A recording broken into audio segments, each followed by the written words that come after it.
But I think we should get started. So welcome everyone to the Wednesday Compass Talks. Today we will be hearing from Marybeth Arcodia. For those of you who don't know Marybeth, I don't know how that's possible, but in case you don't, here's a little bit of information about her. She graduated from Georgetown University in 2014 with a bachelor in math. Her current advisor is Benjamin Kurtman. Her research interests include climate dynamics and variability on subseasonal to seasonal timescales. And I asked her what she most was looking forward to or not looking forward to doing or not doing after the pandemic ends. And she said she is not looking forward to not being able to wear pajamas every day while she's working, which I think we can all relate to. So today she is going to be talking to us about, oh gosh, I'm sorry, I seem to have misplaced the title here. Okay, so the title of her talk today is Regional Weather and Climate Impacts from Subseasonal Variability of Tropical-Extratropical Teleconnections. And with that, I will give the screen to Marybeth.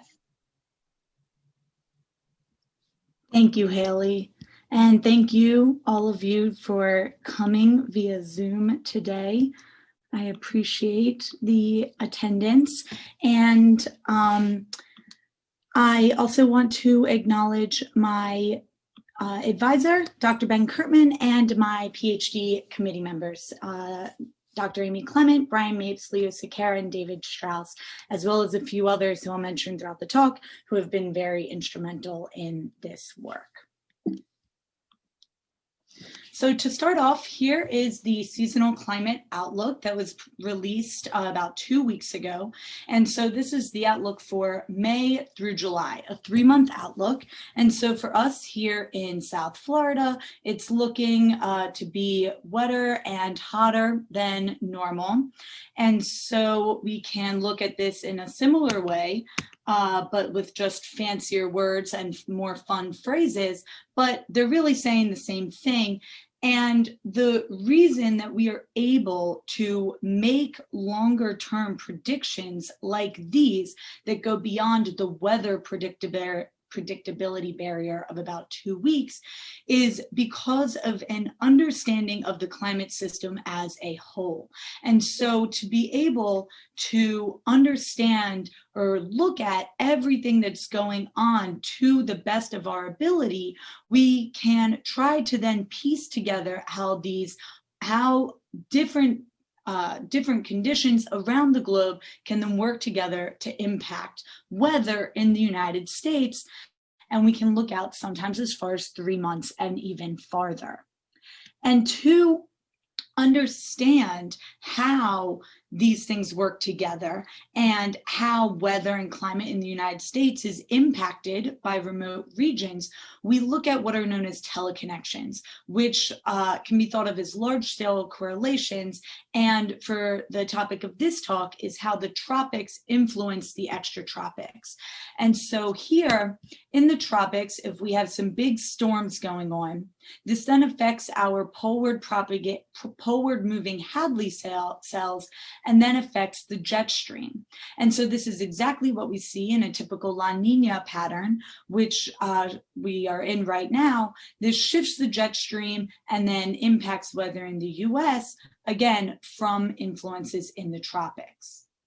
Now, to look at this a bit more mechanistically, here's a simplified GIF of what's going on in the tropics. This was produced by Seasoned Chaos, which is a student-run blog out of RSMAS, and I would encourage you all to go check it out because it takes topics like these, climate topics, and explains them in fun ways with fun graphics. And so when we have low-level convergence, this forces upward motion and then upper-level divergence at the top of the atmosphere. This then causes waves that propagate poleward and then eventually subside, creating these teleconnection patterns or large-scale impacts in remote regions. And so here we see this in a drawn-out schematic from the Madden-Julian Oscillation, which I'll get into in a bit. And so this And this low-level convergence, upper-level convergence, then forces Rossby waves that propagate into the extratropics and create these remote influences. And so what I wanted to look at was two of these teleconnection patterns, these tropical forcings in particular, and how these simultaneously impact weather in the United States. So the first is the well-known El Nino Southern Oscillation, or ENSO, which you're all probably pretty familiar with. And the impacts in the United States are fairly well understood, especially through this variation in the jet stream. And so during a La Nina pattern, the jet stream is shifted southward, bringing wetter, colder conditions to the southern US. And then during La Nina, we see the opposite, a poleward shifted jet stream, drier, warmer temperatures in the southern US. And this also, ENSO operates on interannual timescales. The period is 2 to 7 years about, but it can affect weather on seasonal timescales. The second is the Madden-Julian Oscillation, or the MJO. And so this is characterized by this convection here, shown by the blue, propagating eastward along the tropical Indian and Pacific Oceans. So the convection starts around the Indian Ocean, propagates eastward across the maritime continent, eventually dissipating around the international dateline. Another characteristic is that it's usually sandwiched by suppressed convection or dryness. And the phases shown down here just correspond to roughly the longitude or location of this convection. And what you'll also see is that the Pacific jet is also affected by the MJO. The MJO is sometimes called the subseasonal oscillation, intraseasonal oscillation, 20 to 130 to 60 day oscillation, whatever you want to call it. It's all talking about the same thing, and on this subseasonal timescale, which is about 2 weeks to 2 months. And each of these phases roughly averages out to about 8 days. And so this is a subseasonal phenomenon. And so similarly to ENSO, the impacts from the MJO on US conditions have been studied. And so, for example, Becker et al. In 2011 found that during phases 5, 6, and 7, when the convection is around the maritime continent, moving off towards the Western Pacific, the central United States has higher than normal precipitation, and Florida has lower than normal precipitation. Further, extreme precipitation events have been analyzed. And one example is that extreme precipitation occurs twice as frequently when the MJO is active than inactive in the United States, meaning that that convection is strong enough to cause influences in the United States. And so now this gets into the core of my dissertation, which is how do the MJO and ENSO work together to cause a remote influence on the United States on that subseasonal 2 week to 2 month time scale.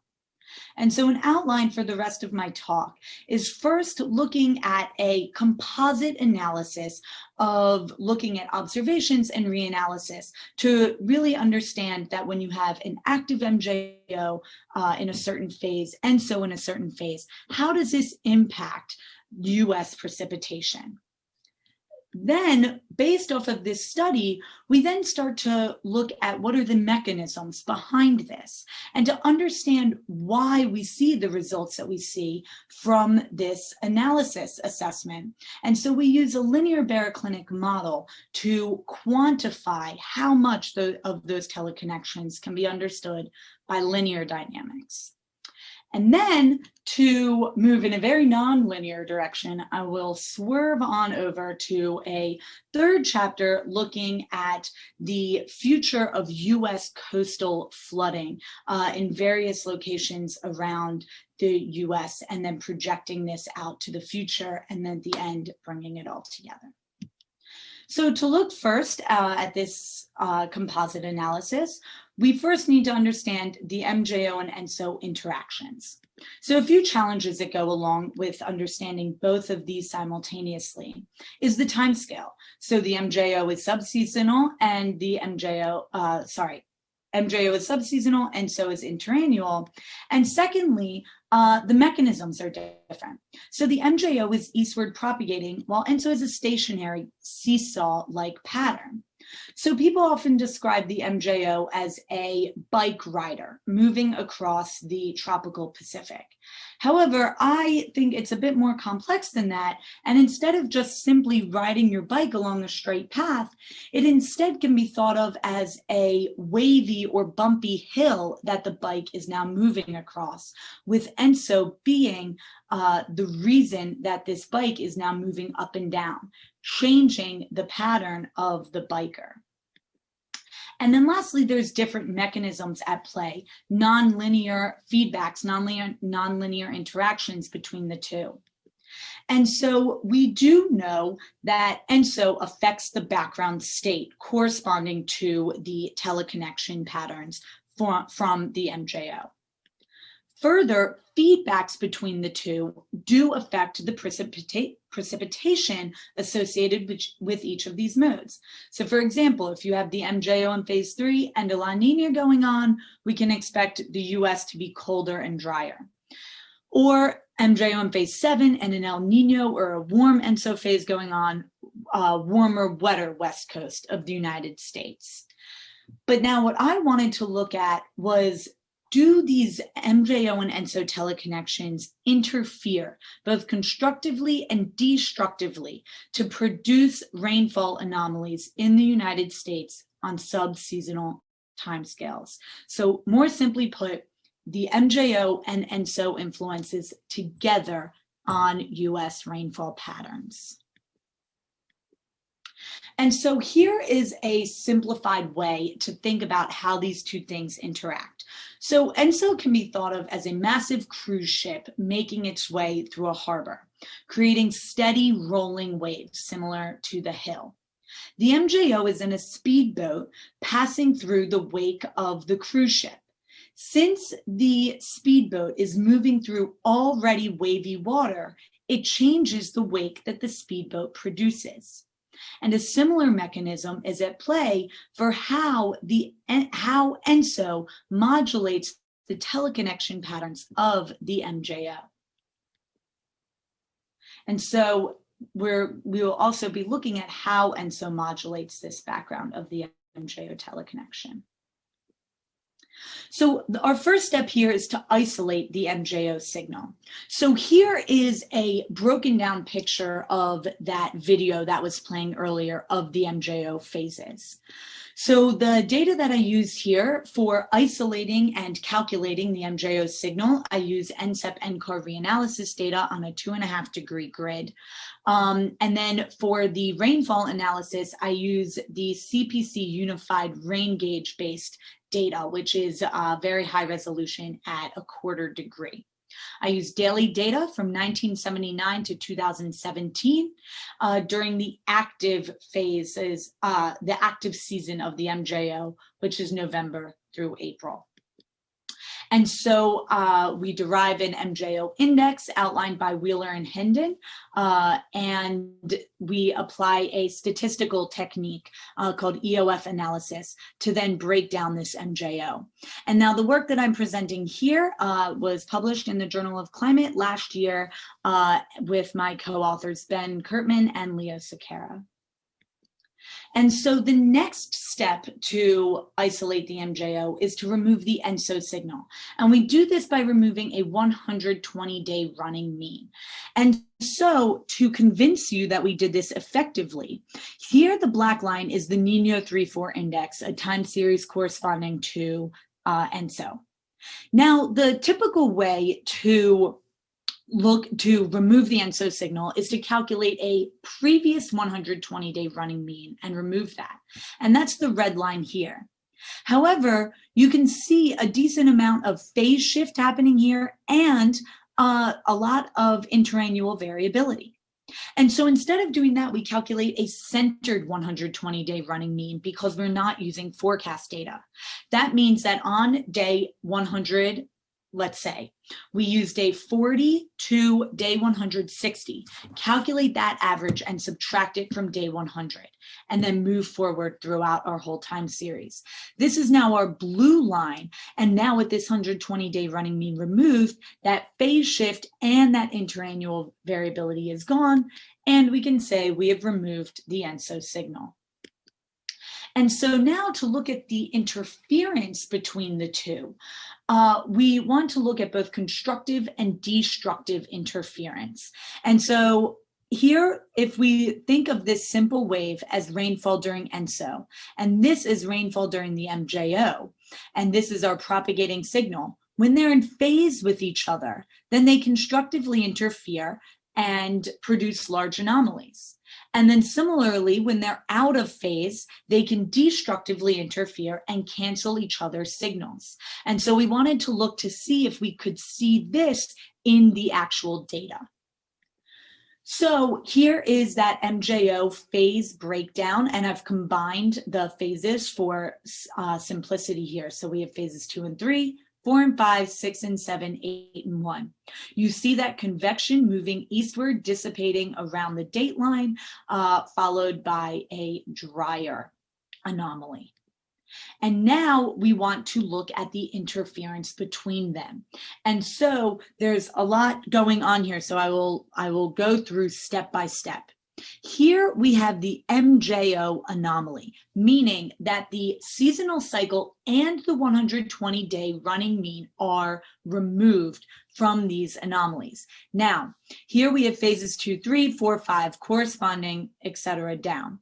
And so these are days when the MJO was in phases 2 and 3 and an El Nino was going on during November through April for our entire time series. And then here we have the days composited when the MJO was active and in phases 4 and 5, and an El Nino was going on during November through April for our time series, and so forth. And here what's plotted are the rainfall anomalies associated with the MJO. Now in the center plot, we have the anomalies that correspond to El Nino. And so this is that 120-day running mean that we removed from this panel. And now we plot just this signal.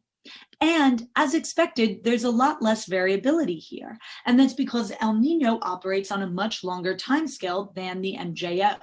And we also see that canonical response of wetter conditions in the Southeast US and California during an El Nino. And then lastly, we add these together to look at the interference, we superimpose them, and we get the interference between the MJO and El Nino. And so this is simply the anomaly with the seasonal cycle removed. And so here we can see that this varies phase by phase. And so in phases 4 and 5, we have a dry signal from the MJO, a wet signal from El Nino in the same region. These destructively interfere and weaken the respective signals. However, in phases 6 and 7 in the same region, with the convection slightly eastward, we now see constructive interference from wet signals from each of these patterns, and we then see a much stronger signal. Again, this is for all El Nino days broken down by MJO phase in the winter. And so what we can conclude is that during a particular phase of an active MJO, the teleconnection response in the United States can either enhance from constructive interference or mask from destructive interference the interannual ENSO signal in the US. And so we do a similar analysis for La Nina. And here I've only shown phases 6, 7, and 8, 1. And again, what we see here is quite interesting because in phases 6 and 7, we see constructive interference from both the MJO. 8 and 1, when the MJO is propagated eastward, we now see destructive interference. The signal from the MJO has now switched between phases 6, 7, and 8, 1. And so Now we have the La Nina signal in the southeast United States, wetter and drier than normal, interfering with that MJO signal. And here we see the combined influence from both. And so one example of how these can affect extreme precipitation events is during the flooding events of December 2015 in the Mississippi River Basin region. It affected 13 states with over 50 fatalities. It almost cost $100 million in damage in majorly affected infrastructure. And it was the warmest and wettest month on record, according to NOAA. And so here we see the total precipitation over a 2-week period in some regions exceeding 300 millimeters. And the white lines here are outlining exceedance of one standard deviation. And so we wanted to look at possible remote influences on this event. And so we did a similar analysis of this region broken down by MJO and ENSO teleconnections. And so here is the MJO anomaly, the El Nino anomaly, and then the combined anomaly, again composited over the same days. So now this is roughly corresponds to December 14th to 22nd, and then December 23rd to 31st. And the rainfall associated with each. And so particularly during phases 6 and 7, we saw a huge precipitation contribution from the MJO in this Mississippi River Basin region. And then with the influence from El Nino in the same region, constructive interference contributed to the massive flooding and extreme precipitation event that we saw in December of 2015. And so constructive interference in this region during phases 6 and 7 of an ongoing El Nino and an active MJO in phases 6 and 7 contributed to the massive flooding events in this region. So to sum this up, our initial question of do the MJO and ENSO teleconnections constructively and destructively interfere to produce rainfall anomalies in the United States? The answer is yes. And we analyzed this by isolating each of these signals and looking at their combined influence. And so the main takeaway here is that they do in fact interfere, and more importantly, they can enhance or mask a signal that we expect to see from the ENSO phase. Sorry, let me say that again. The MJO can enhance or mask a signal from that we expect to see from the ENSO signal. And this result is from constructive or destructive interference. But this varies in space and time. And for example, we had constructive interference contributing to the 2015 Mississippi flooding events. But we've also seen examples of destructive interference that can mask ENSO signals that we can expect to see. So to follow up on this, we now want to understand why this is happening. And so we want to test the mechanistic portion of this study. And so the next question that we ask based off of this is how much of this teleconnection is a direct Rossby wave response to the tropical MJO heating? So how much is a linear response? And then we also want to look at what is the role of the background state, predominantly ENSO, which we do know modulates the background state of the MJO. What is the role in modulating the extratropical teleconnection responses?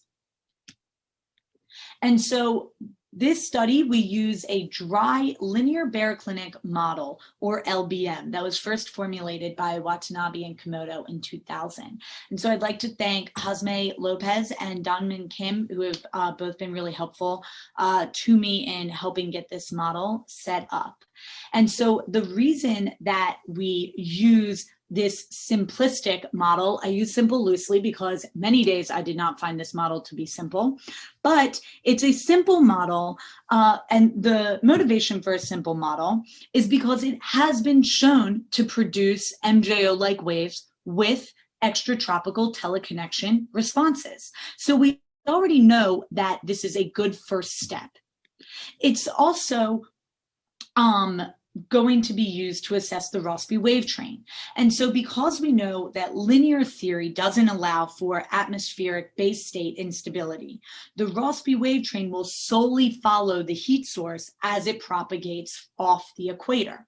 So it's this hierarchy of climate models that we want to employ. First, starting with the most simple, we put in a forcing, we look at the outcome. We strip away all the complexities, no wave-wave interaction, no nonlinear interaction, and no moisture. And so first, we want to have something to compare to. And so this is a similar plot to the rainfall plots I was showing earlier, but now for the 200 millibar geopotential height anomaly and this is the reanalysis. So again, this is broken down by MJO and by ENSO phase. Here I'm showing El Nino. And the reason we now need to look at geopotential height is because the model does not have moisture. So we're now looking at the pressure and circulation responses. And our objective here is to quantify how much of those teleconnections can be captured strictly by linear dynamics. And so the setup for this model, it's a primitive equation model. The horizontal resolution is roughly 5.5 by 5.5 degrees. We use 5 vertical levels, which Kim et al. Last year did show that teleconnection responses in the US from the MJO can be shown from 5 vertical levels. Our triangular truncation is wave number 21. Zonal truncation is wave number 15. And so I'm using the matrix inversion solver of this model, which means that we're solving to a steady state. And the steady state responses that I will be showing is a sum of the first 15 wave numbers to get that steady state response from our forcing.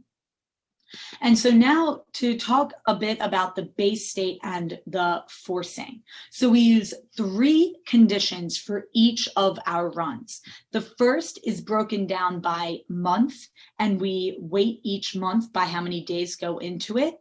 Then we break it down by ENSO phase and MJO phase. So what's important to remember is that each base state and corresponding forcing is composited from the same days going into it. And those composites are made from the reanalysis, but I'll walk through each of those step by step. So first, for the monthly breakdown and why we break it down by month instead of averaging over November through April. So here is the 200 millibar zonal wind. And it's over the winter, so it's stronger in the Northern Hemisphere.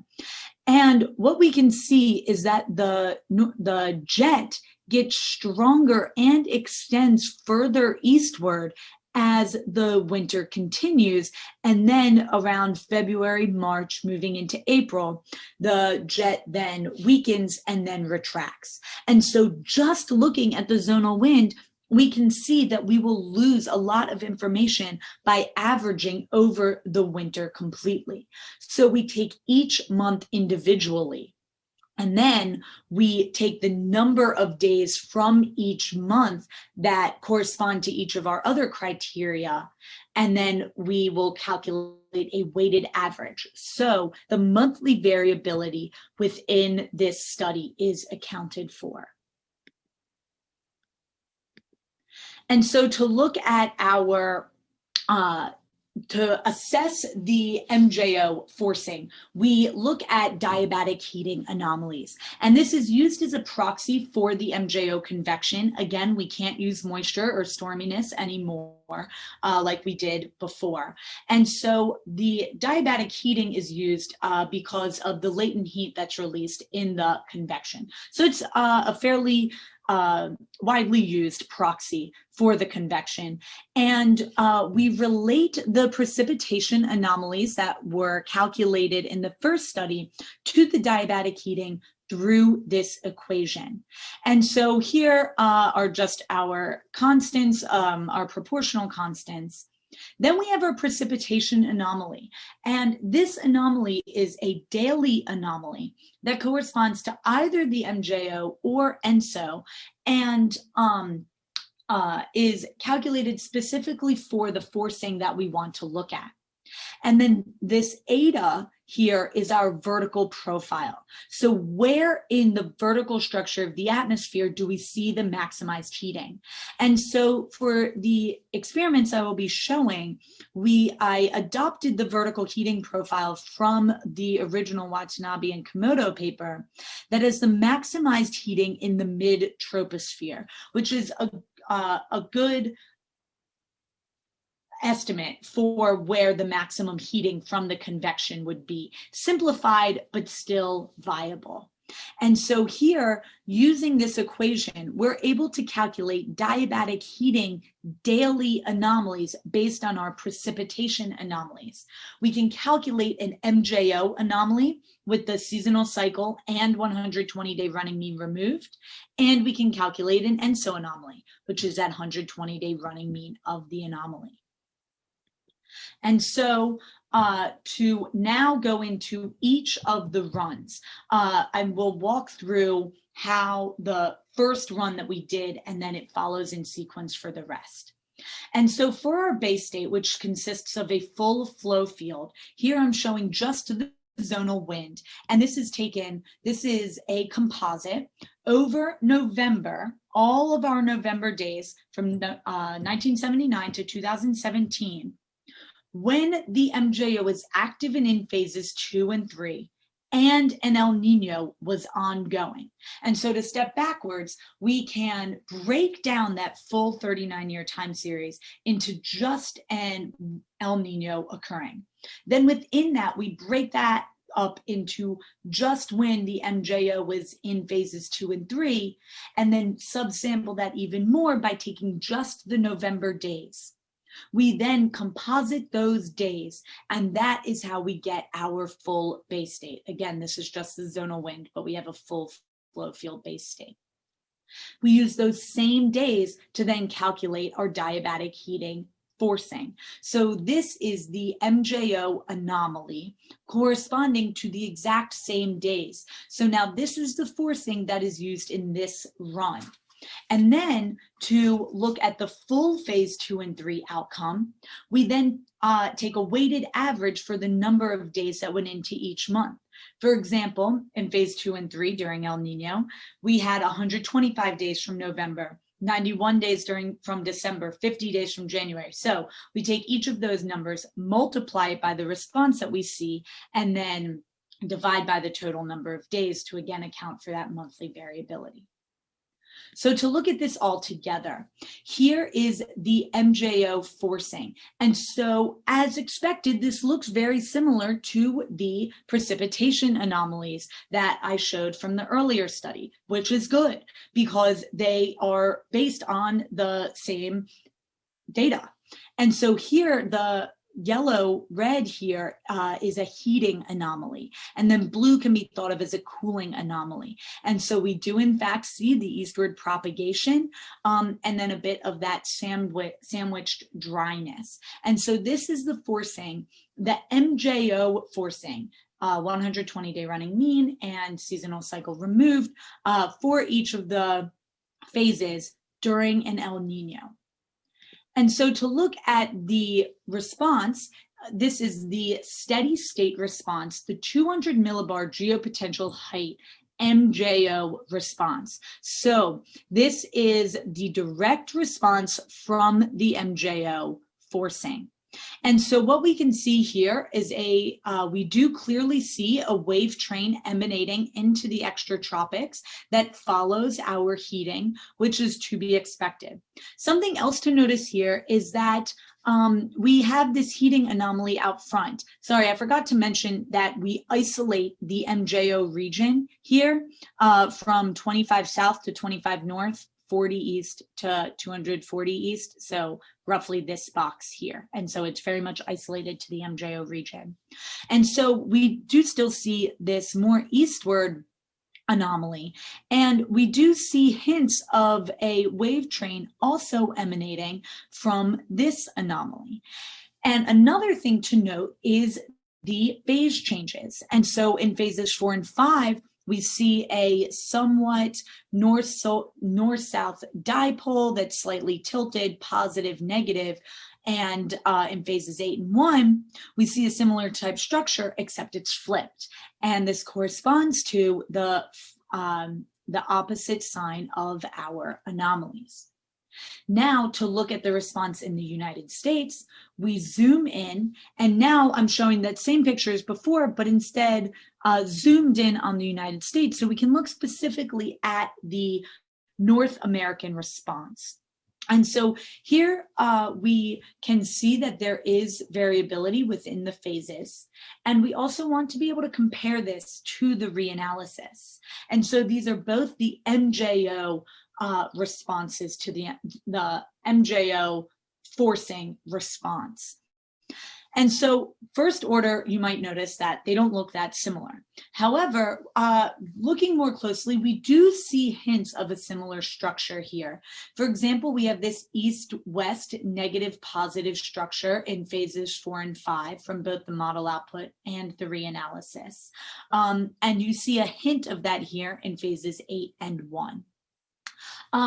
But it's important to remember that the reanalyses are composites of the reanalysis data, and we applied statistical filtering techniques. So it's not guaranteed that everything has been removed and that it's solely the MJO response. There's other factors at play here. And so there's a number of reasons for these discrepancies. Another factor is the choice of the MJO forcing that we used. And so we want to do more sensitivity testing, expanding the region of the MJO forcing to look at if the pattern is any different, changing the vertical structure, that vertical profile that I showed, and how that changes. And so there are other non-MJO or non-El Nino related things happening here, and we want to see how much of this response we can capture through strictly those forcings. So this was the MJO for the MJO response. And now to look at the El Nino forcing, we do a similar type thing, except only looking at the El Nino signal. And so here, you might notice that these look almost exactly the same, but if you look a little bit closely, there are some differences here. This is now composited just over the ONI region, which is the Climate Prediction Center's definition of when an El Nino or La Nina is happening. And so it's -5 south to -5 north, 170 east to 240 east. Just this little box region to really isolate that ENSO region. But it's composited over the same days as the MJO forcing, just looking at the El Nino signal. And so to now look at the response, we're now seeing a clear wave train again propagating into the extratropics and over North America. We see that where the El Nino signal is slightly stronger, we see a stronger response, which is expected in a linear model. And we also see this great circle route emanating again from this very simple El Nino forcing. And now to zoom in on the United States again, we, as expected, don't see much variation as we do from the MJO because El Nino is not fluctuating on as fast of a time scale. And to compare this to the reanalyses, we now actually see a modest improvement from looking at the MJO output, especially in the structure, which is lower anomalies in the southern US with higher anomalies to the north. And we do see hints of this from the El Nino response. One implication is that the response from El Nino is more linear than the response from the MJO. But again, there's a lot more sensitivity testing that we want to do to be able to make those types of conclusions. And so I will not be showing these same results for La Nina in the interest of time. However, I do want to make a point about the Enso modulation of the MJO. And so here, this is that El Nino, the MJO forcing for El Nino days that I showed before. Now, this is that same MJO forcing, except composited over La Nina days. And just by eye, we can see that there are some differences, both in the magnitude and the spatial structure. If ENSO was in no way modulating the MJO, then these two things should be exactly the same. But looking just at this forcing here and in the precipitation and in the geopotential, any of the variables that we look at, they are not the same, meaning that ENSO is playing a role in modulating the MJO itself. And so to look at a difference between these two to make it a bit clearer, we can in fact see that there is a difference, and especially here over the date line. And so ENSO does in fact modulate the MJO forcing spatially and in magnitude, and we see a larger influence over the date line, and this will also be something that we look at as we do the sensitivity testing. And so to look at the response from both, again, this clearly shows the role that ENSO is playing. So maybe not the exact role it's playing, but that it is in fact playing a role because of the differences between these two. And the diabatic heating here is calculated the same way, just over different days. So it's the forcing is in a different background state. And we can see here almost directly opposite responses, with positive anomalies during El Nino, negative during La Nina in phases 2 and 3, and then a switch in phases 6 and 7. And so not only does it modulate the forcing, but ENSO modulates the US response, and there is variability within the MJO phases. And so lastly, to look at the interference. And so here is now the model output, but an analogous plot to the one that I showed at the beginning. So this is the 200 millibar geopotential height response from the diabatic heating forcing.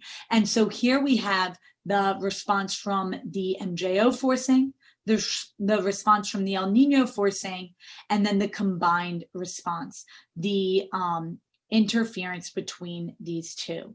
And so I just want to point out phases 6 and 7 here, because we see here that there's some slight destructive interference in the Pacific Northwest, while we see constructive interference in the southern US. But up here in phases 2 and 3, we see constructive interference for an enhanced high, and that's similar to the phased variability that we did see in the reanalysis data. And so to compare this now to the reanalysis outcome, since we do know that the linear model does show some subseasonal response, we can look at how it compares. So this is the same plot that I showed before, and now comparing it to the reanalysis. So again, I want to just isolate a few of the phases because there's a lot going on here.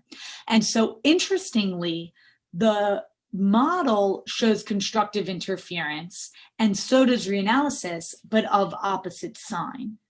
And then also here we can again see that there's destructive interference from both of these in this region, but again, of the opposite sign. But it's important to keep in mind that this is not a failed experiment by the LBM, that the LBM isn't working. Instead, we're taking the opposite approach of using the linear model to quantify how much of the teleconnection response from these is in fact linear. And while the reanalysis has other factors at play. And so just to reiterate that the future work of this is to do more sensitivity testing to determine that whether the discrepancies in the structure here is due to our forcing or our base state choice, or is it in fact that the teleconnection responses are nonlinear. And so to sum up this chapter 2, looking at the linear teleconnection responses, we use an LBM to understand these teleconnection patterns. We do in fact see a response in the United States from both the MJO and El Nino forcing with variability within the phases. We do see that ENSO does in fact forcing and the response of the MJO.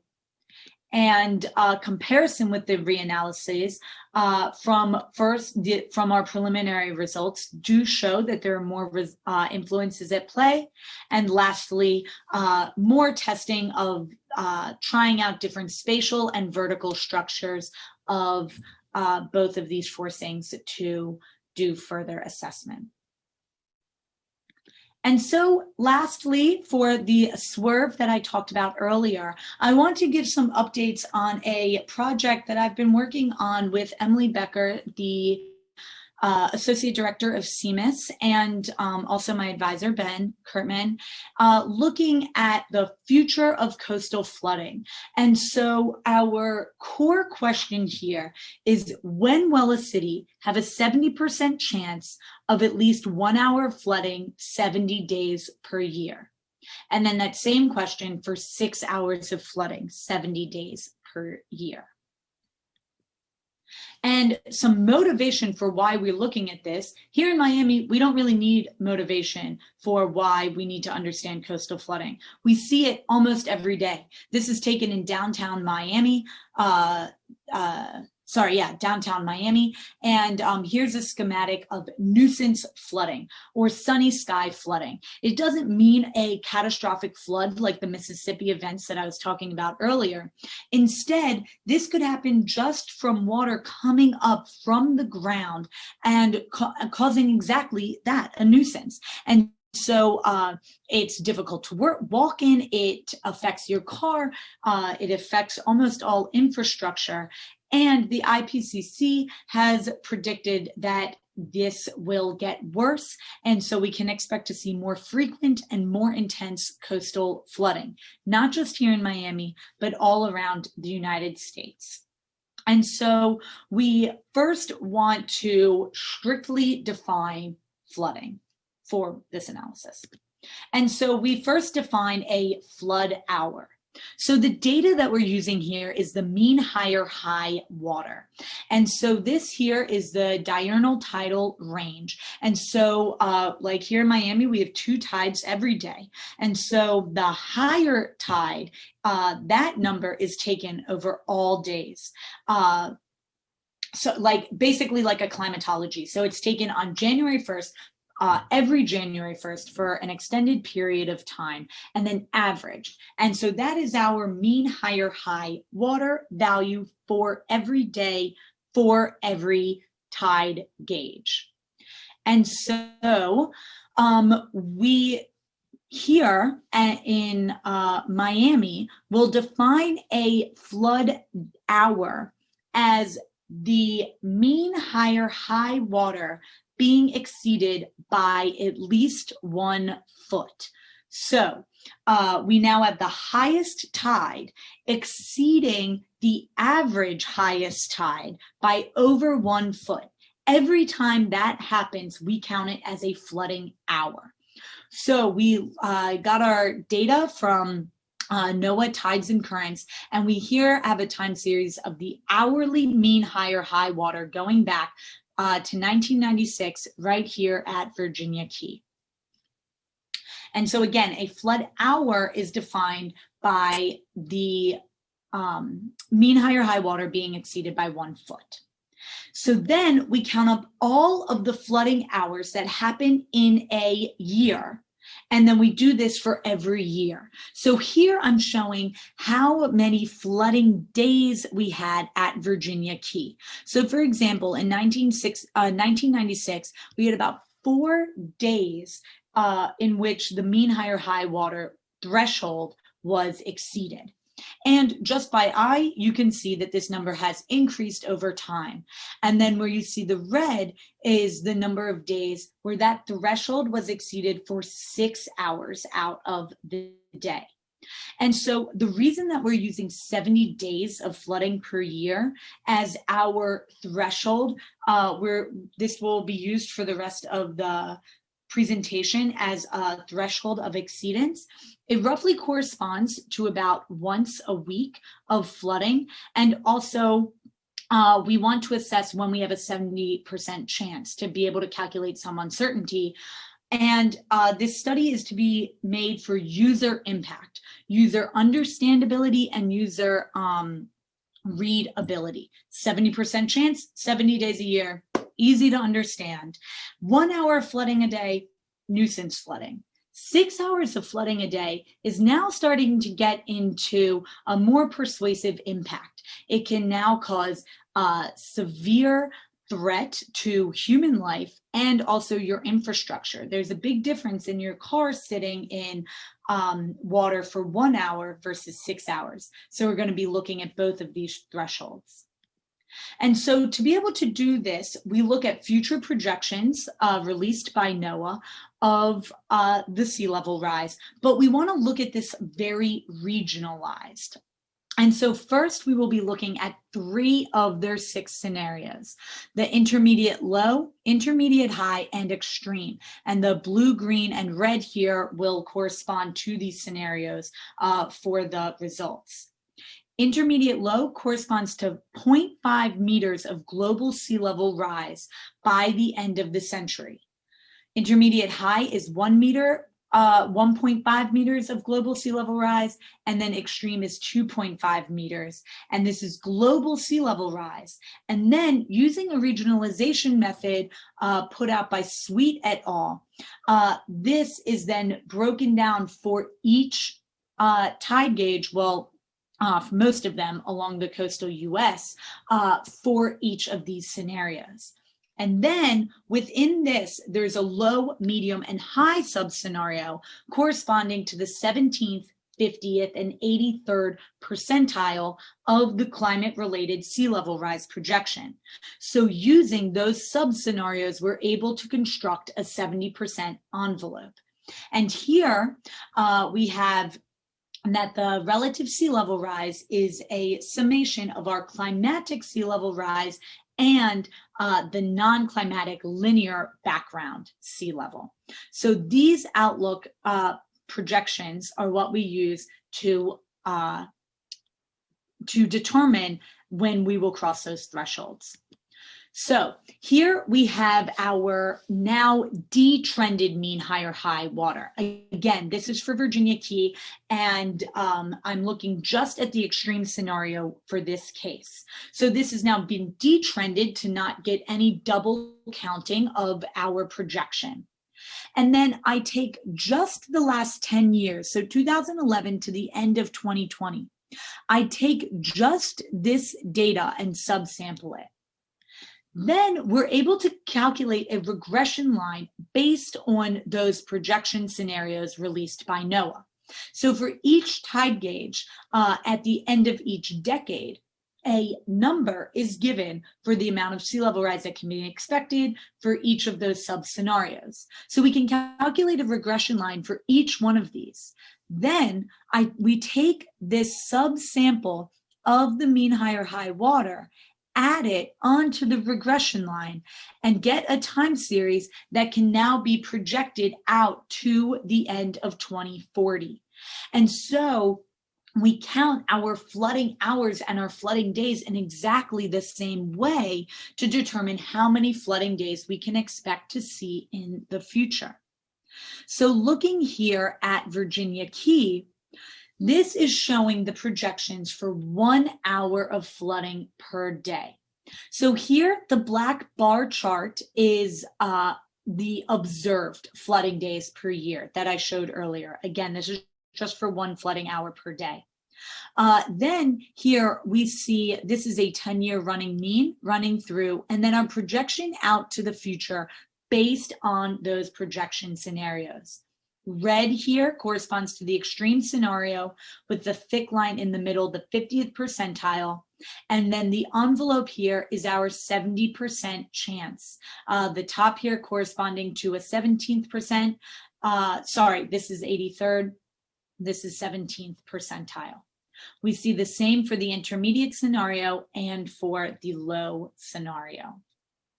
Then we do the same analysis, but now for 6 hours of flooding per day. As expected, it's a lot less. It's a much higher threshold to exceed. So what we see here is that under the extreme scenario, Virginia Key has a 70% chance of exceeding that 70 days of flooding per year threshold between 2023 and 2028.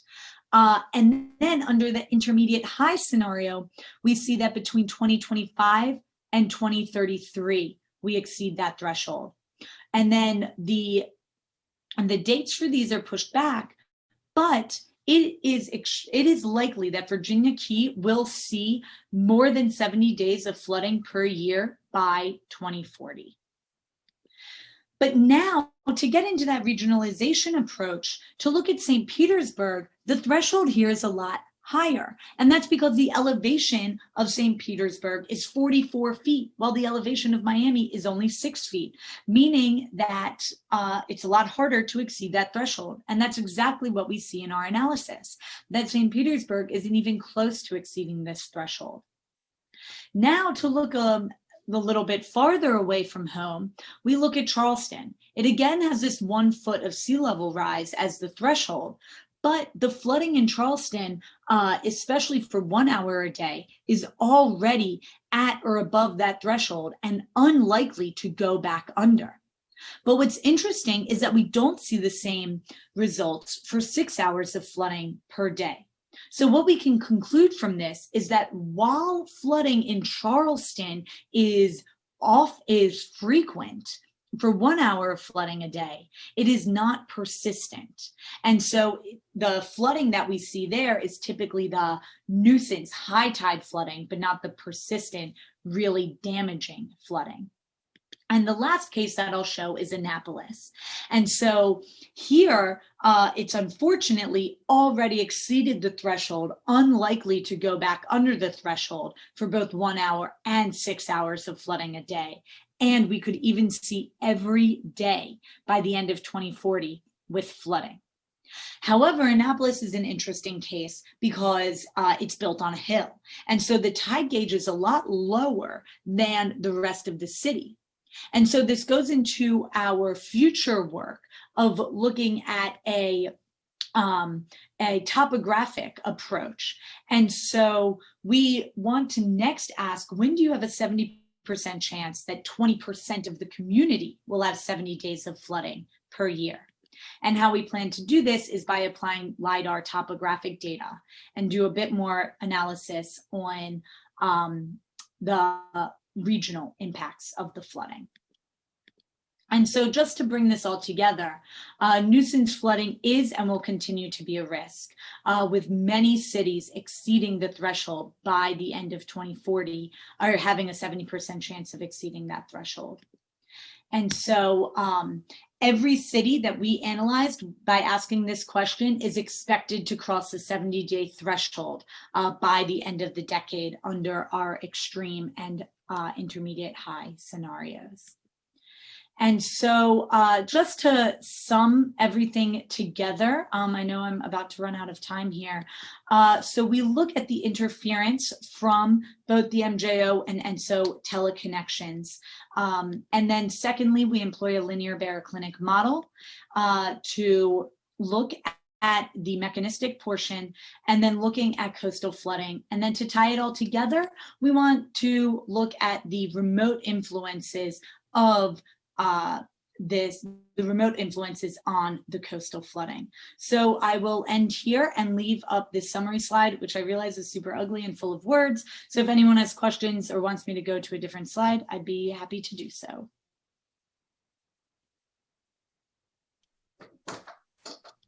Okay, thank you very much. Very nice, as always. I see there are some text in the chat, but let's see if Natalie or other people want to ask some questions in person. That's the preferred method here. So Natalie, you can ask first. Very quiet.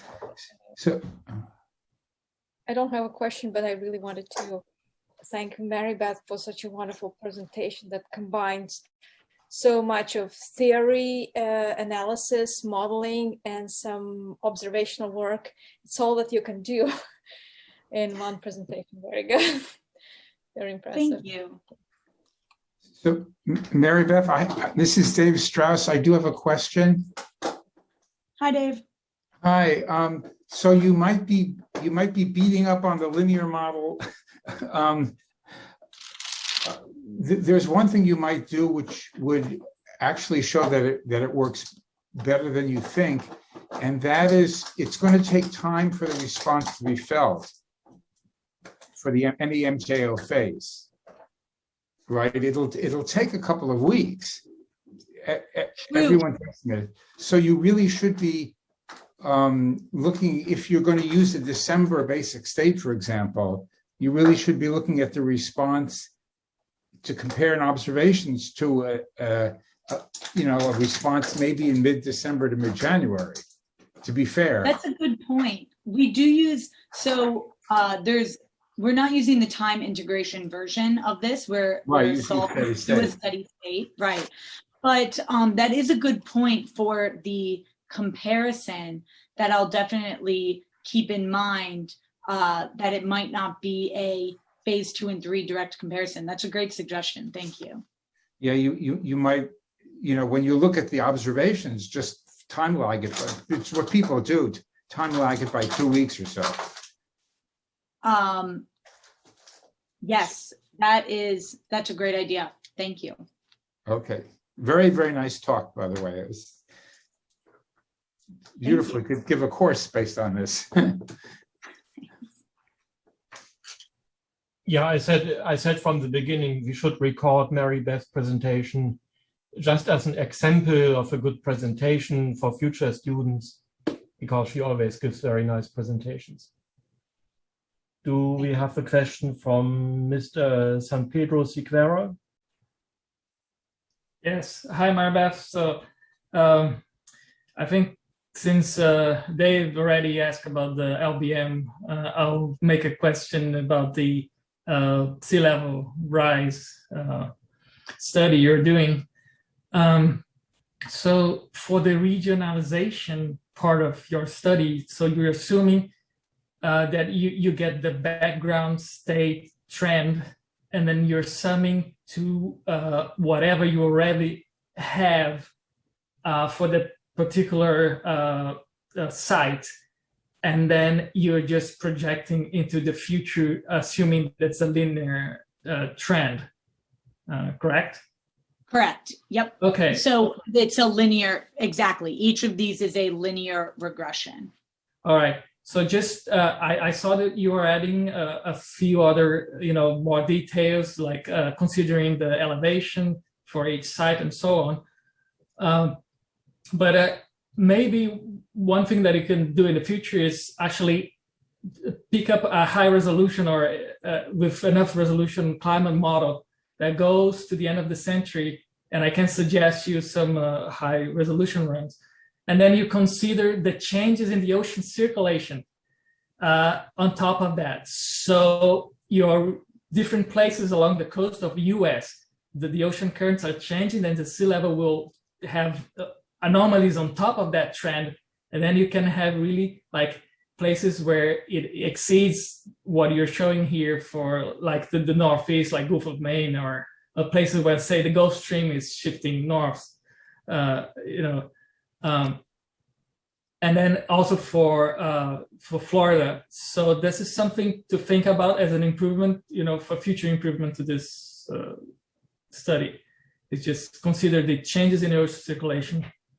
And I know of a run that goes to the end of the century and uses the RCP 8.5 scenario at high resolution. So you may take advantage of that and add, Okay, just to compare, like great. what would be just adding the trend and then considering changes in ocean circulation.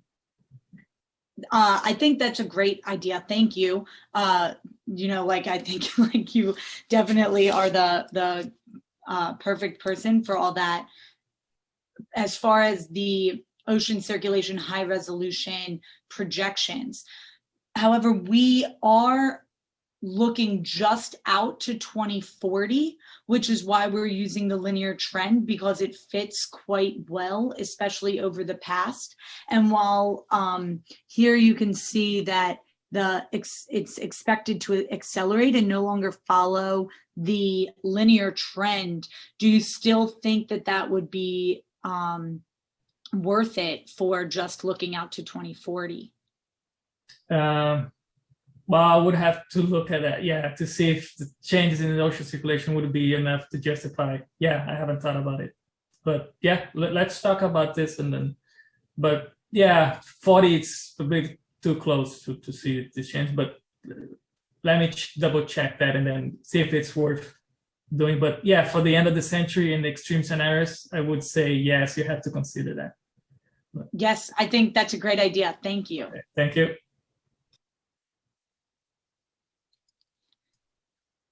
Roland, I can also answer questions in the chat that I'm seeing. If you want, I asked Sankey Lee if he wants to talk about his comments. He said no, but if you want to talk about them or answer something to them, you can try.